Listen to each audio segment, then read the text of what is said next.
It's time for the 49ers Rush Podcast.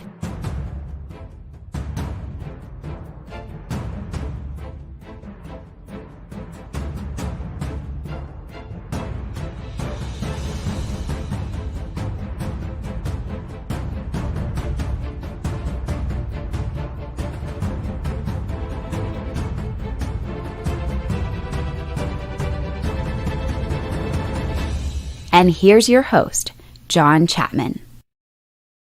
What is going on, faithful? Welcome to another episode of the 49ers Rush Podcast. I'm your host, as always, John Chapman. And I was sitting here today. I had a whole different plan for what's going on today. And, I was working on my script that I'm going to save for later. I'm going to do that one. But, I was on Twitter and just kind of jumping around, and things just started like, all right, we've done so much work on these rookies. Just finished a breakdown that I'm going to be releasing for my Patreon members on Danny Gray, who, man, had an awesome game against South Florida. And I was like, man, what's the logical kind of place for him this year? Okay, if you look at what Danny Gray did for SMU, 5 receptions a game, about 80 yards. Wide receivers rotate pretty consistently. He was getting about 75% snaps. And I just started asking myself the question, all right, what's the kind of snap rate or who playing time that these rookies are going to have the opportunity for the 49ers? Perhaps with Kyle Shanahan more than any other team in the NFL, he doesn't like to trust rookies. Really, if you look at what's happened the last couple of years, unless a major injury takes place, rookies sit on the side and learn. It's redshirt, right? And so, I went through and just started like putting these, ranking all these different players, who I think is going to play the most, who's going to get the most snaps per game, things like that. So that's what I wanted to kind of focus this entire conversation around today. Because again, we love the rookies, right? And we dive in and like, oh, this guy could do this. This is what he does. But with Kyle Shanahan, it doesn't matter where you are drafted. It's a meritocracy, right? Who gets to play earns it. Doesn't matter if you're an undrafted free agent. Doesn't matter if you're a 6th-round running back and they already drafted a 3rd-round running back. Doesn't matter, right? Trey Sermon, Elijah Mitchell got those snaps. Aaron Banks, great. That's awesome. You're the 2nd-round pick. You don't play at all. And so I think taking into account a couple things. Number one, you have to look at the position they're in, right? If you're a middle linebacker only and you're behind Fred Warner, you're not going to play very much football. If you're a tight end behind George Kittle, you're not going to play much football. If you're Brock Purdy and you are, 262nd draft pick and you're behind right now, Trey Lance, right? Jimmy Garoppolo right now, Nate Sudfeld. You're the 4th quarterback. You're probably not going to play very much. So definitely got to look into the context of the situation and what those things look like. Here we go. Shout out to my troll, a teacher, supervisor, # part-time father, David Wallner. Love this man. He said, I heard Joe Montana starting next year. He's being a turd. I wish he was. I wish Joe Montana was starting next year, but he is not. We have the new future stepping in, which I'm excited about. Dan, he says this, John, do I need a Niners Anonymous? It is May, and I did a reading lesson for my 2nd graders last week using a book about Ronnie Lott. Oh my gosh, and grit. You're just a hell of a teacher, Dan. And no, you do not need Niners Anonymous. Embrace the dark side. We have one of the greatest fan bases in all of sports. Statistically, travel-wise numbers, however you want to put that out there, this is a positive. This is a very, very positive. I love the CSL. He said, classic live Chapman solo episode. Yeah, buddy. I love doing all the collaboration, especially with Wayne. That dude's awesome. Just got through meeting this morning with a good friend, Brian McFadden over at Legit Football. He's awesome. I'm going to be bringing him on here in a couple of weeks. And, I got asked to do a little bit of schedule breakdown for the NFC West as a whole. And so I was like, man, let's get somebody with a non-Niners perspective, perhaps. And so I'm going to incorporate him. He's going to jump in and try to bring a little bit more of, a broader NFL perspective. We're going to focus on the NFC West. We're going to see how that goes. But yeah, I want to start having a lot more people on. And a big reason why this whole show, I think we're at like 550 episodes. I mean, quite a few shows in the books already. Big reason why I can't have guests on is because I don't have time. And if somebody shows up late, that's a no-show for me. I'll have an hour and 15 minutes to get the show done.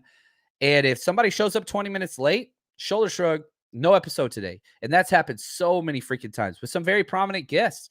But like, I just haven't had time whenever I was balancing 3 jobs and all that kind of stuff. You couldn't do it. Well, that's a thing of the past, as this is now my full-time endeavor. So yeah, you're always going to get some solo podcasts. Don't have to worry about that.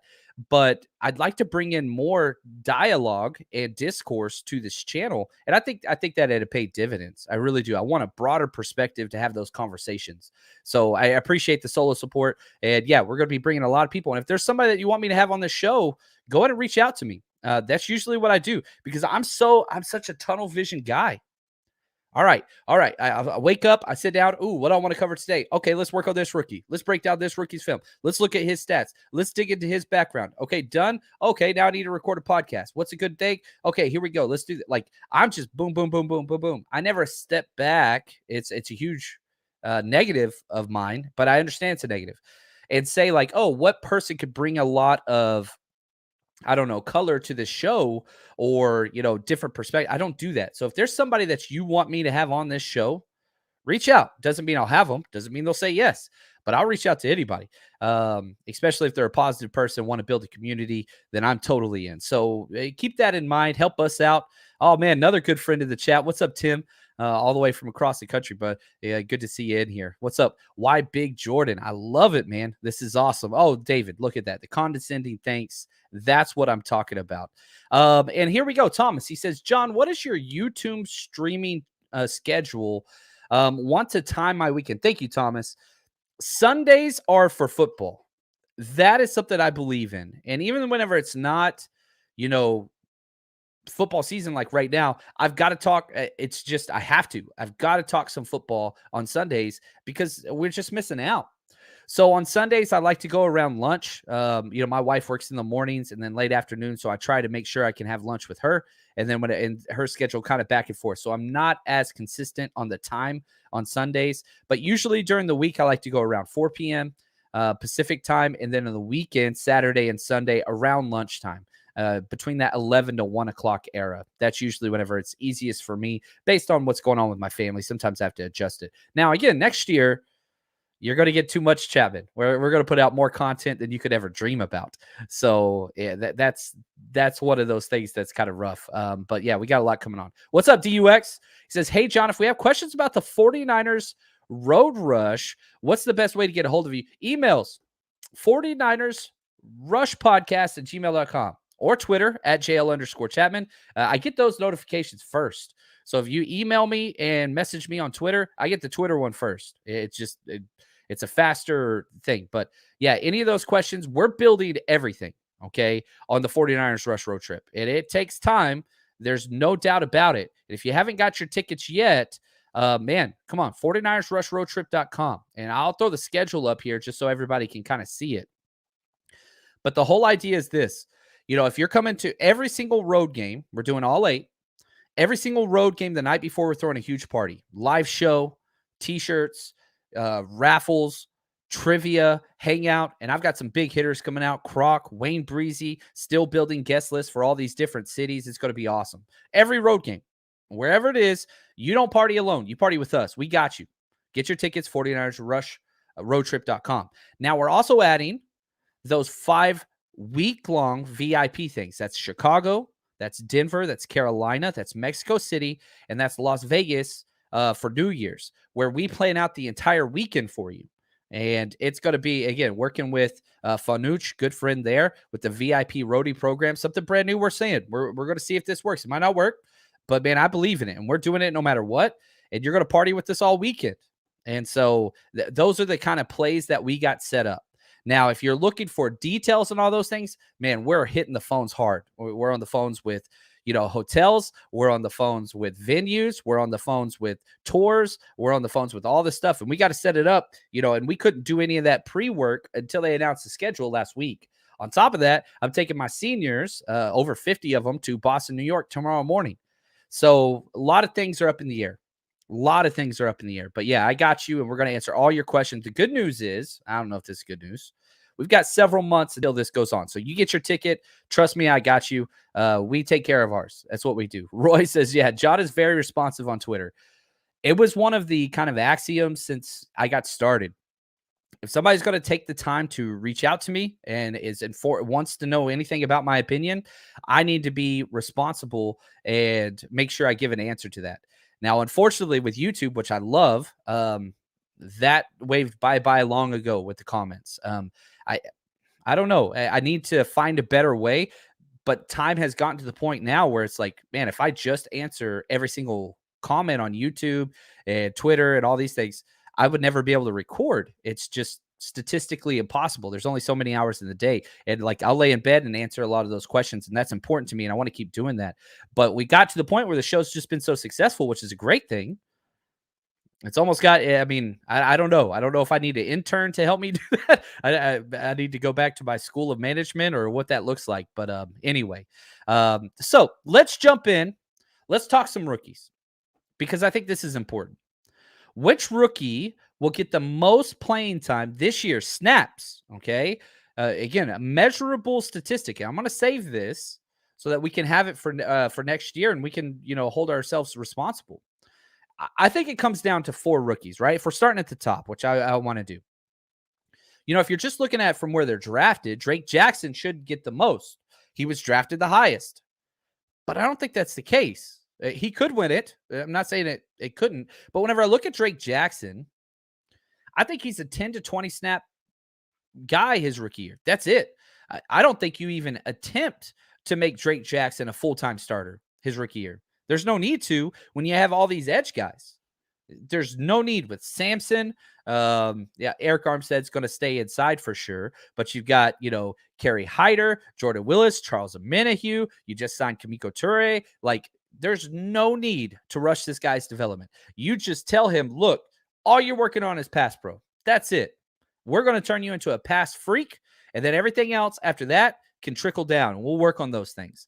But again, whenever I look at Drake Jackson, I'm saying 10 to 20 snaps a game. That's kind of his ceiling. Maybe 30 snaps a game. I don't see how he gets past that.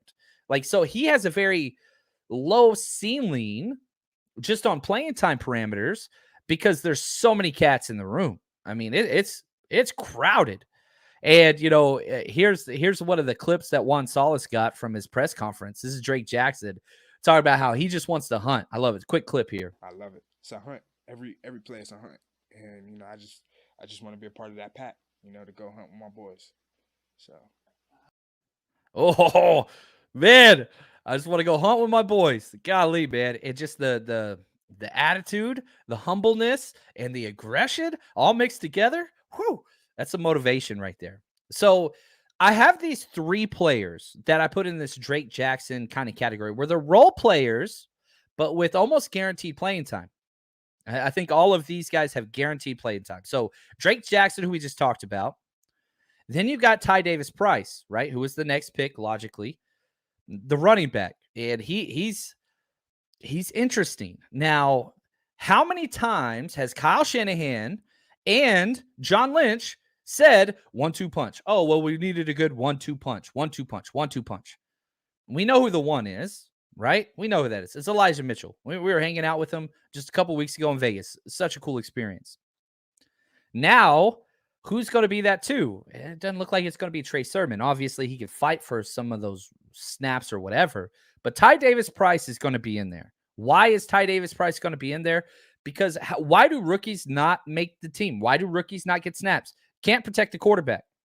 This kid's as good as a rookie in pass protection as I've seen in back-to-back years for any running back drafted. I had him graded top of the list when it came to pass pro. And now that I've gone through several more films since he's been drafted, I was low on him. Like, he's that damn good. I think I said this last show.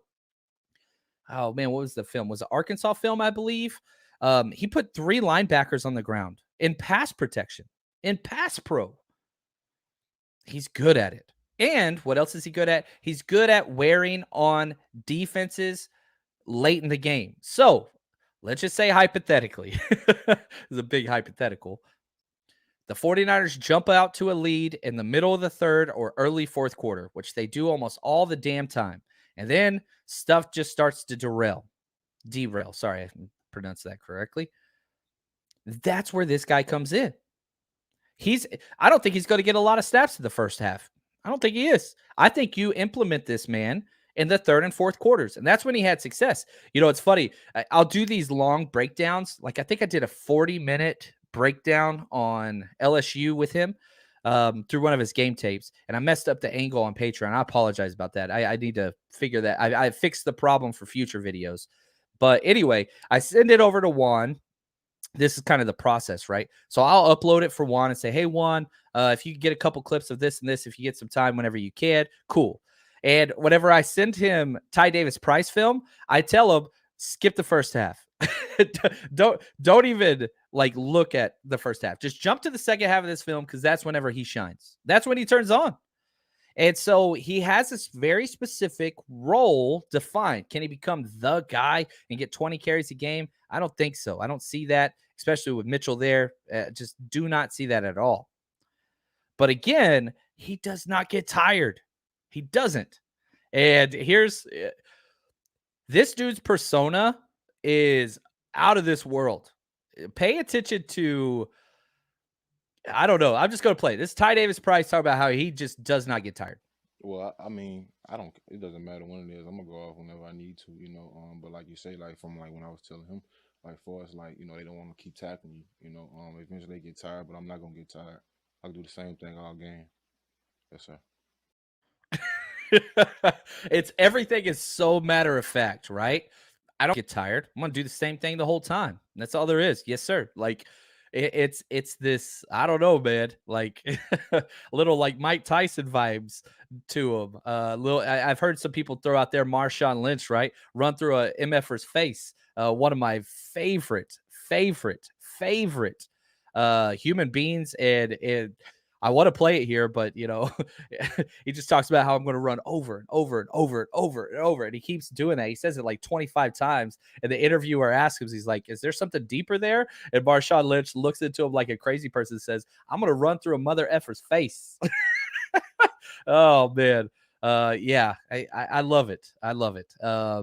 Yeah, I think it's fun, man. I like this guy. I really, really do like this guy. What's up? Here we go. We got something from Barack Niner. He says, John, we have our annual Giant Niner barbecue in Riverside this Saturday. You should come through. Minimum 1,000 fans. Man, that sounds incredible. I'm going to be across the country, but if you are anywhere near Riverside, and can you put this in the chat, Barack, for me, please? I didn't know about this. So that's shame on me, but one of our kind of core pillars of the 49ers Rush podcast, bringing fans together, Niners fans community together, and all those things. So Barack, how would we find out if somebody wanted to go to this?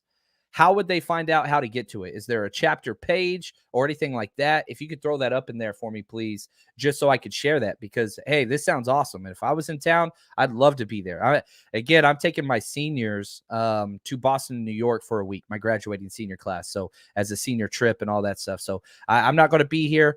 But again, this sounds incredible. If you're a SoCal 49ers fan, this would be a great place. But yeah, I'll wait and see if Brock can share something, if somebody else knows where we can get information on that. Let's see what that looks like. Sin says this, John, you projected him as a 6th round pick initially. I think you're talking about the running back, Ty Davis Price. I did. Yeah, I really, really did. And whenever I was, going through film, could have said the same thing about Trey Sermon the year before. I wasn't sold on him. I really, really wasn't. That nobody was really sold on Ty Davis Price like the 49ers are. So what did the 49ers see? And this is what the films, you go back through. Here's where I had him. All right. The 49ers had him here. Now let's go back and see, okay, help me understand why I was here and why they were there. Step into Kyle's shoes and all that stuff, and try to understand it.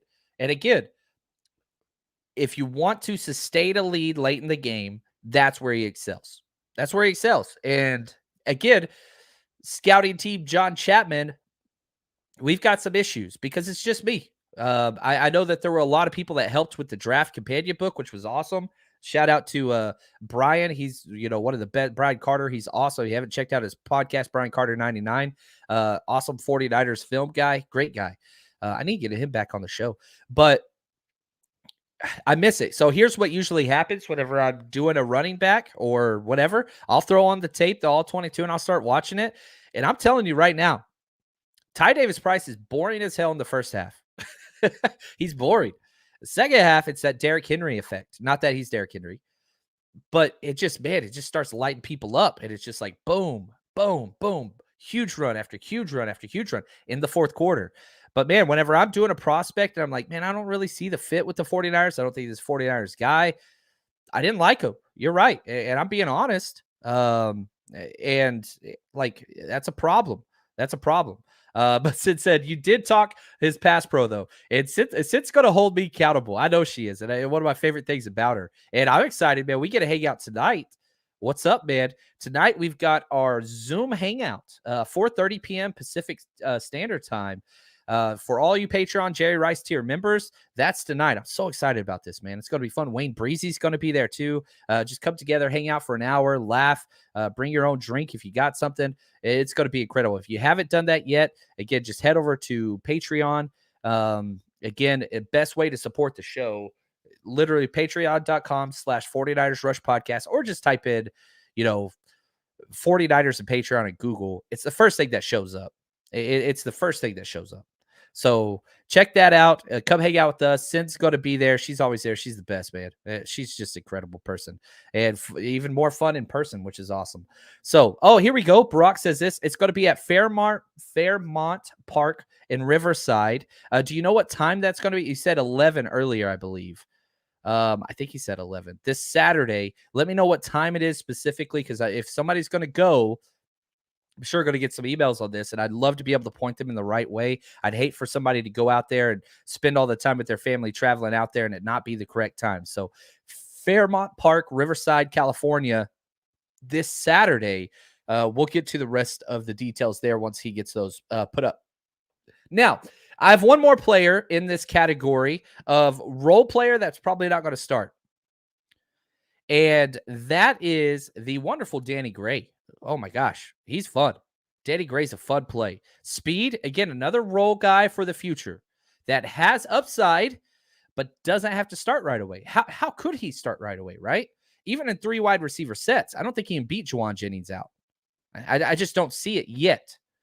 Now, here's how I would deploy Danny Gray, because he's a speed guy. Trey Lance's going to be your quarterback this year. You get to finally use that speed over the top stuff. Here we go. Barack O'Nider says 7 a.m. till dark. All right. They're going to be out there all day. So go check it out, man. I love it. I absolutely love it. That's great.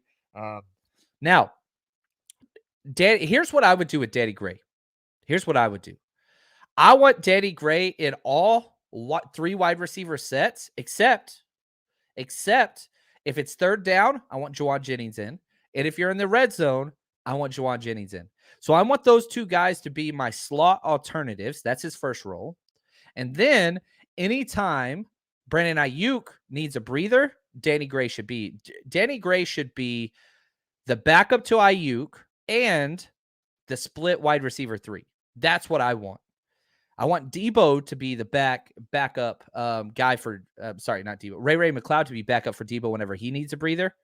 And that's really all Ray McLeod should do on offense. Just, those 10 to 12 snaps a game where Debo needs a quick break. That's where I want Ray McLeod in. Now, maybe one of the other wide receivers steps up, but Danny Gray, I think it's very clear, specific roles. You learn that slot role first, then you learn behind Ayuk. And, 49ers love their wide receivers to be interchangeable, even though they don't always do that. But that's his role. Is there any way he's going to beat out Ayuk? I don't think so. Is there any way he's going to beat out Debo? I don't think so. I don't think it's even close. I don't think he needs to.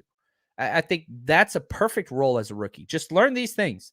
And even whenever he's in there, he's just running a slot. He's running a slant. He's running a go route. He's running a post. He's running a deep comeback.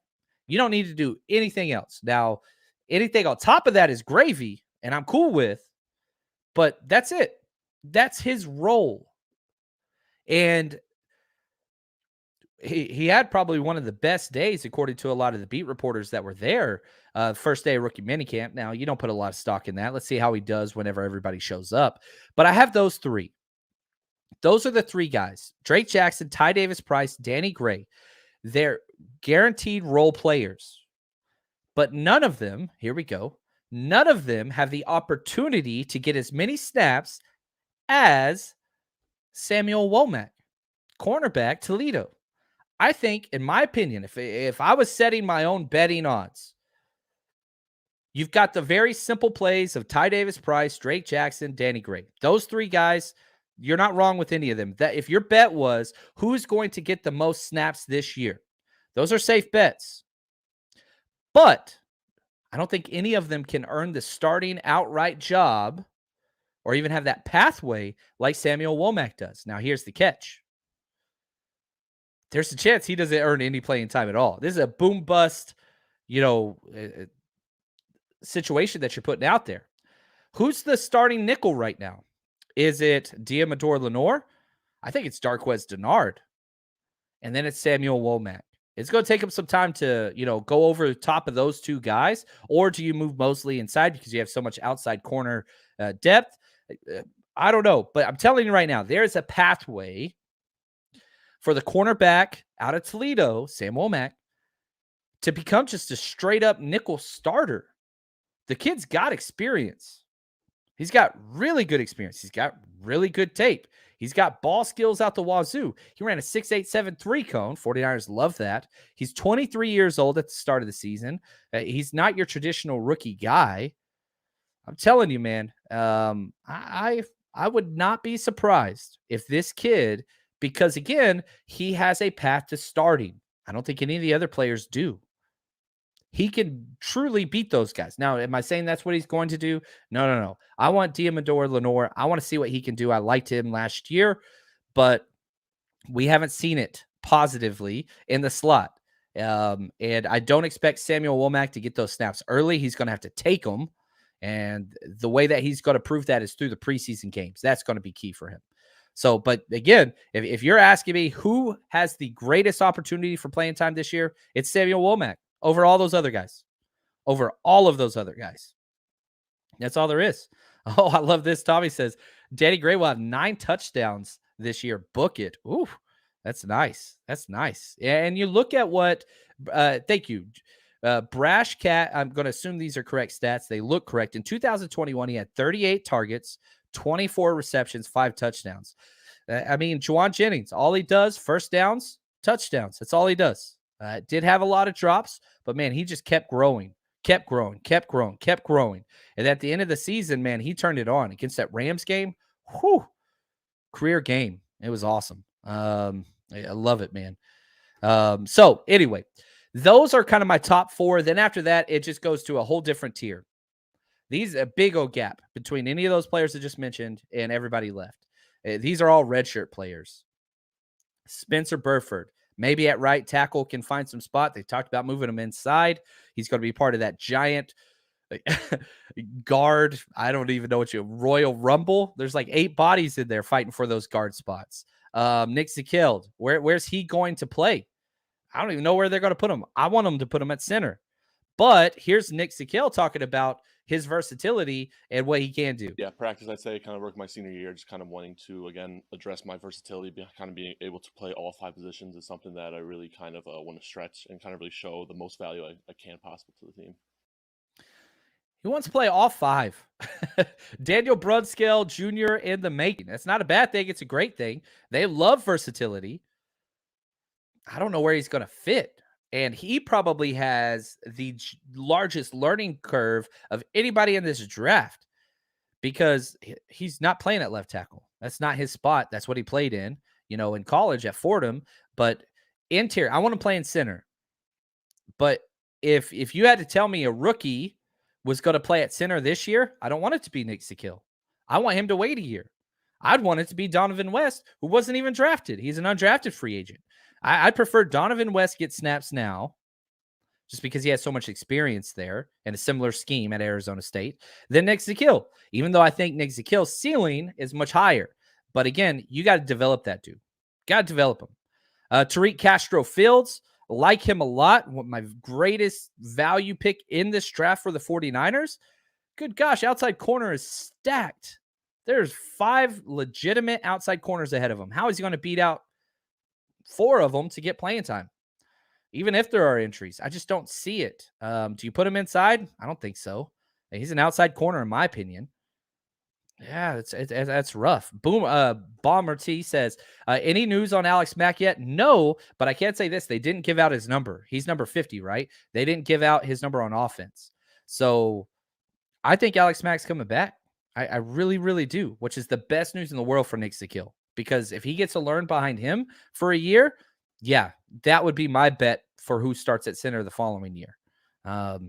Now, sticking with these guys, Kalia Davis, literally a redshirt year. He's hurt.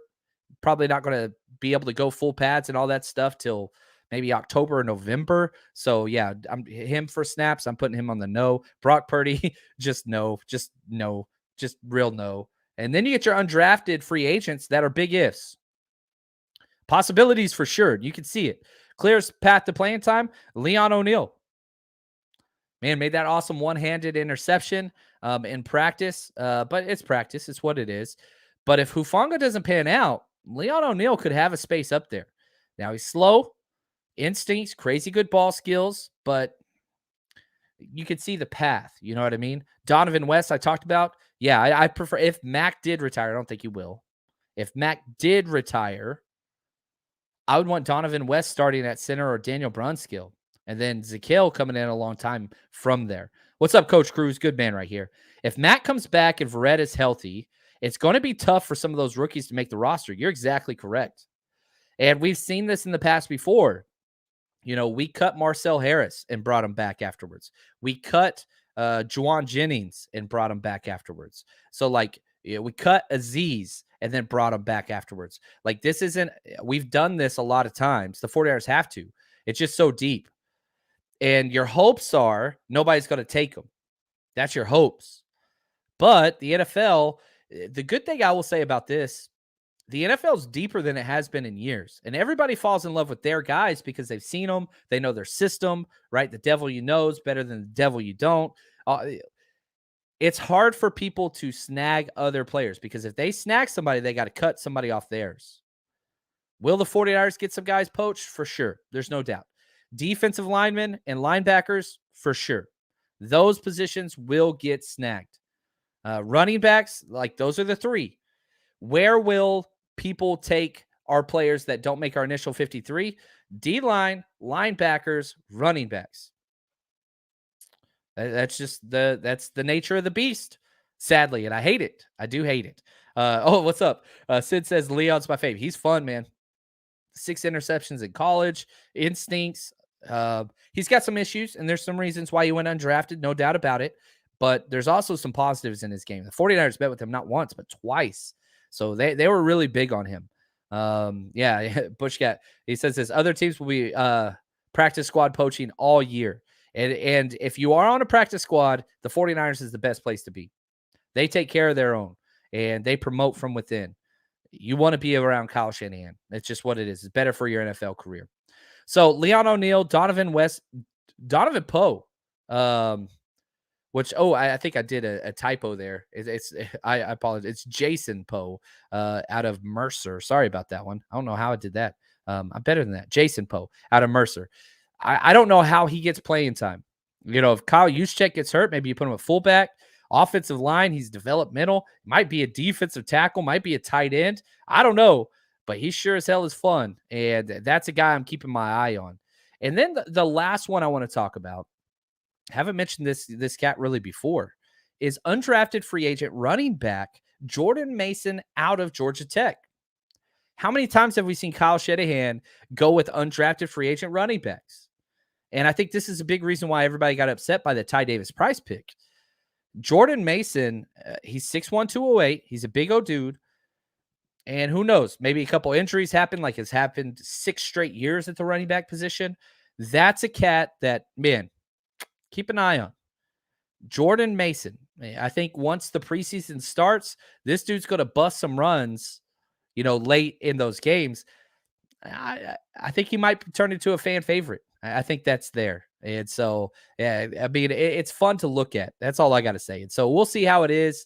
We'll go back whenever it's all said and done and see it. If we would have done this bet last year, everybody would have said Aaron Bates. Everybody would have said Aaron Bates. Couldn't have been further from the truth. So, this poll I put out, I tweeted out, which 49ers rookie will get the most snaps in 2022? Over 400 votes in just like an hour and a half. Drake Jackson won with 50% of the vote. Ty Davis Price, 24%. Danny Gray, 15%. And Nickel Samuel Womack, 9.6% of the vote. If I'm a betting man, you guys know me, I'm going to say Samuel Womack. So y'all hold me to that. And if I'm wrong, you tell everybody I'm wrong. I'll tell you I'm wrong. I don't mind being wrong. It's not an issue for me. But I'm telling you right now, that's where I would pick it. Samuel Womack, most snaps, rookie year. That's where I'm going to put it. I appreciate you guys. I am flying out of, I'm going to be out of commission for the next 6 days. I want to be in DC and Washington, running around with a bunch of high school kids. It's going to be a blast on the senior trip. It's kind of my farewell to teaching. So I'm going to do my best that I can to enjoy it and be in the moment with those kids. So not going to have live broadcasts this week. However, Juan Salas, Dale DeMont, and I have worked our tail end off to make sure we got you with content. So YouTube is going to be the place to be this week. I do have some audio stuff coming through for you guys. But if you want new content and all that stuff, YouTube is going to be the place to be if you want that. And I will be back next weekend. You are incredible. We do have our Zoom hangout tonight on Patreon. Please come out if you can. Love you guys. You are incredible as always. Thank you, Sid. She says, have fun. Yeah, I love it, man. I love it. So thank you guys. Appreciate it. And as always, stay strong, faithful.